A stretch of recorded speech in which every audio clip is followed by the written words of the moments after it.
What death do you believe was an assassination? A lot of early Indian nuclear scientists. Is there somewhere I can read about this? Or if you can elaborate, I'd really appreciate. Before the 2000, it was pretty well known that USA was against India becoming a nuclear power considering the instability in the region.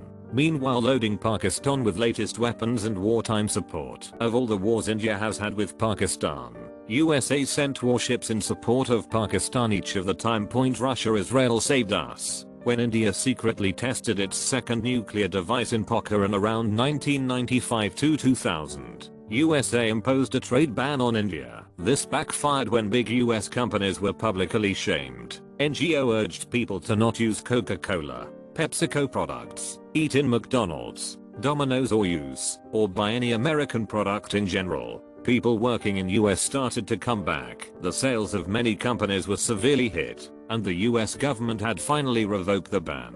The relationship was on a shaky ground up until Obama. USA had refused Indian bids to buy military equipment that they have sold to Pakistan. With Trump, situation got a little better, but with Biden administration it is still on shaky ground. Rolling Stone journalist Michael Hastings. He was a war correspondent and investigative reporter who essentially got a US general fired during the Obama administration. Before he died, he told several of his friends that he was being followed by people. Then bam, he dies in a car crash. Coroner said he had drugs in his system and police dismiss any further investigation. It is true. His own brother said that he had a history with drugs and doesn't think foul play. But maybe the brother didn't connect the dots. We live in a world where government agencies or anyone with computer skills can find very intimate details about an individual. They can find their weaknesses, their mistakes and their secrets. Things that society would shun them for. If these were professional government assassins, then a manic drug user would be low-hanging fruit. Here is my issue with that story. Drugs have a way of discrediting a person and shutting down investigations. A person doing drugs, albeit a manic person doing drugs, is not a guaranteed suicide, and it shouldn't discredit their reputation. It shouldn't stop them from investigating. It is too convenient to wash your hands like that. The other part for me is it was revealed he was being followed. It turned out he was being investigated and followed by the FBI. That is important to know. I think they were intentionally provoking his fear and paranoia with old Soviet KGB tactics. I think they were trying to break him down mentally. Maybe he was being followed that night. Maybe he saw them and crashed trying to lose them. Anyways, that's what I believe. Have a good day. General George S. Patton died in a motor vehicle accident shortly after the end of World War II in a rural part of a country where few cars made it through the war and fuel was cost prohibitive for the majority of the population.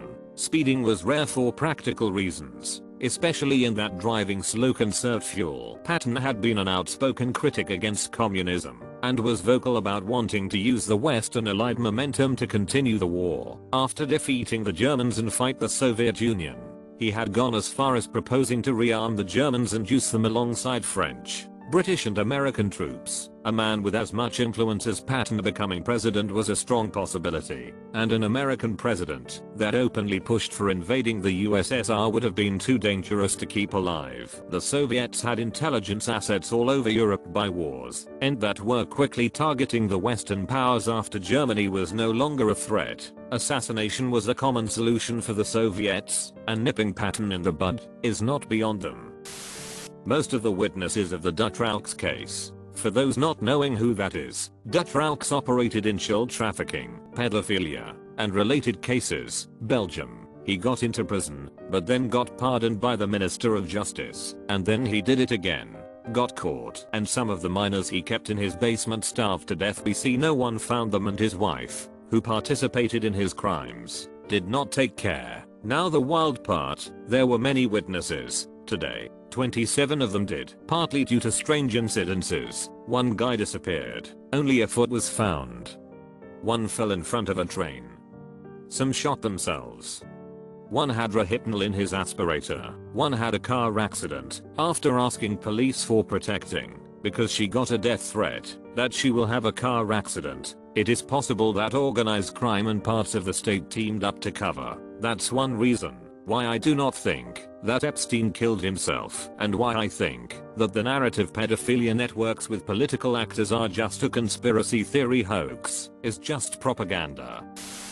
Dag Jamaran Kulham asked Schild, from The Guardian, the day after the crash. Former US President Harry Truman told reporters Hamask Schild was on the point of getting something done when they killed him. Notice that I said back quote, when they killed him. Truman refused to elaborate, but this served only to fuel the rumor mill. Pat Tillman, he would have been an extremely effective spokesman against Bush's wars, a young, white, tough, handsome athletic hero who gave up his football career to volunteer to go fight with the best of intentions, and who grew disillusioned with the whole project. He, more than anyone else, could have turned opinion against the war in red states. This could not be allowed to happen, and it wasn't.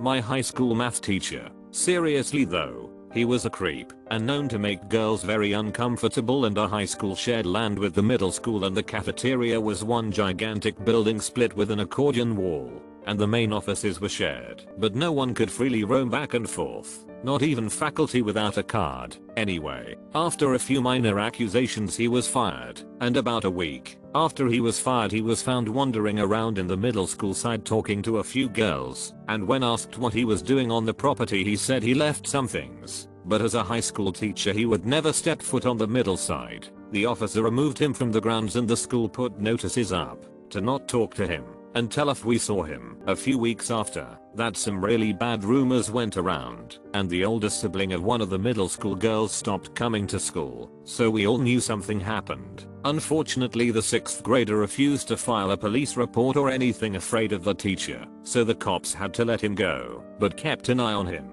About a month later the teacher was dead, and that family moved back to Ohio. His death was ruled an accidental overdose, and a bunch of evidence was found in his home, including garments stolen from the school, bathing suits, underwear, sweaters, all kinds of photos of students and other kids. It was bad. I don't need to continue. Everyone in town assumed that the father of the 2 girls killed him and fled back to Ohio, but no one cared. The cops didn't even call to question them or anything. They just wrote down overdose and called it a day. They said foul play was hard to prove since his house was badly vandalized already. Several broken windows, door kicked in, spray paint, and someone even set his garage and boat on fire. So yeah, I'm pretty sure my creepy math teacher was assassinated by the father of his victim.